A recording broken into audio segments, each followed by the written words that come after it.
Alright, what's up everyone, to another video full speed unpause, and today we're back working on the Klx110. Seen our previous video, we got that big boy running pretty good, but now we gotta make that motor breathe a little bit better while still leaving that stock airbox on. That way it stays protected against a bunch of dust and just, water and puddles and mud and all that crazy stuff that we run these bikes through. We gotta make sure she's protected so we don't go blowing up another motor. But here's the deal. We got 22 millimeter Mikuni carburetor on here with the 143 big bore kit, stock cam, stock head, FMF power core 4, good budget exhaust. And then what we're going to do now, because once we put this boot on here, she doesn't want to rev up. If the boot's off, she's getting plenty of air, bike's running super happy. So what we want to be able to do is be able to have this boot on and it run really good. So right off the bat, we took the cover off of here and we noticed one problem, why she's probably not breathing so great. You could probably guess it. Yep, that's no bueno, guys. But I've looked at some cool videos from other people and we're gonna amp it up a little bit. But we got a new filter coming, obviously. We're gonna clean all this out. We're gonna take off this rubber elbow boot that goes inside your frame. And then what we actually do is from the other side, we're gonna mark a line. And we bought a Dremel tool so we can cut this out, which is gonna allow a lot more breathing. But it's nice because it's still inside the frame. Still gonna get a decent amount of protection against as far as water and mud and all that stuff.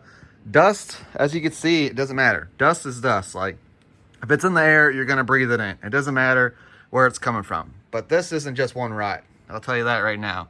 And we've ridden in some extremely dusty conditions. So, minimum, what we're gonna do is we're gonna cut that out, put a new filter in, probably button it up, see how she runs. If she's still choked up way too much, you've seen it before, you got those pre-drill air breathers that you can put in, and that's what we're probably gonna have to end up doing.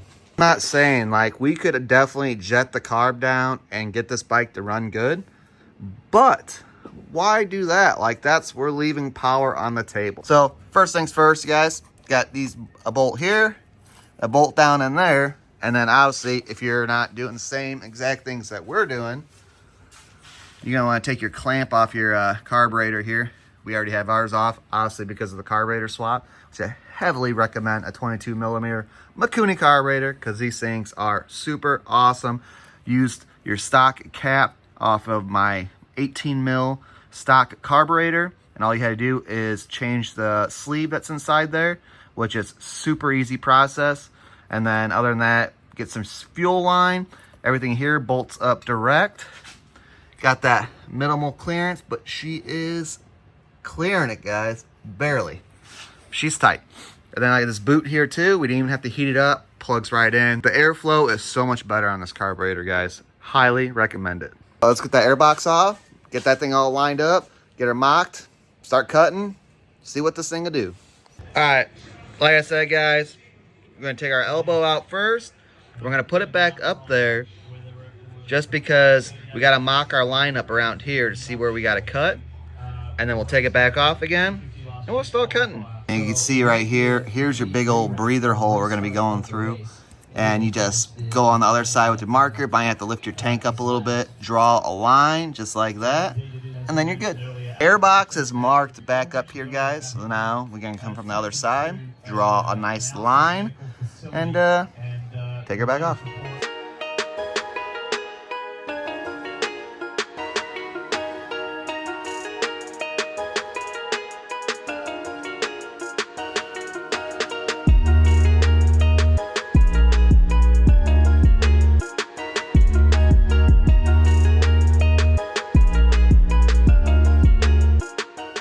Alright guys, we got the airbox back on here. As you can see now, way more airflow coming through here than before.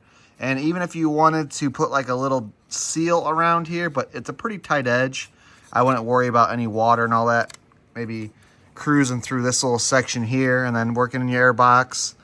I don't think you'll have to worry about that. And then we also, I don't know, we actually have spare airboxes from our other machines. We took out that little metal screen you see right here. We just kind of ripped her out of there. Wasn't nothing about it. Hoping that screen wasn't like just there for a simple like kind of keeping this air filter in place. The only reason I would see that air filter like really truly maneuvering around a lot would be if the suction from here started to pull the air filter this way, which would cause it to disform. But I can't imagine there's that much pressure coming from this, especially when it's got to make the bend like that. So we're going to take that out, hopefully just get a little bit more airflow to the carburetor. And like I said before, this thing before would not run properly with the airbox hooked up. So now hopefully with this hooked up the way it is, if it runs good, it is telling me that we definitely have a better airflow for our box. All right, here's a test. We're gonna fire her up. Good starter. Now before, you could barely get this thing past quarter throttle and it would start popping and just would not rev up anymore. You could tell it was super upset.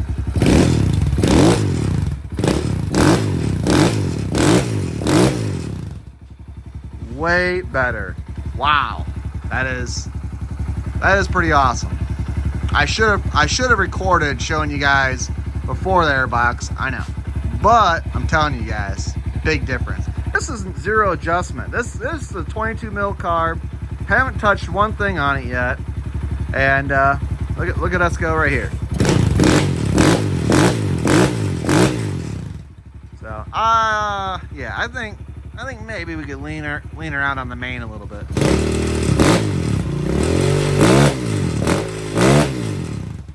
Yeah. Feels a touch boggy on the top end, maybe. All right, guys, airbox is all buttoned up now. And so now you're getting all your airflow through there. And I feel like, you know, with the gas tank here and everything else, like, you should still be pretty protected. All right, guys, but that's about it for today for the custom airbox on our Klx110L here. Make sure you stay tuned, subscribe, like, because we got some good stuff to finish this bike off, make her look right, make her a certified ripper. So I appreciate you guys watching, and until next time, we'll see you later.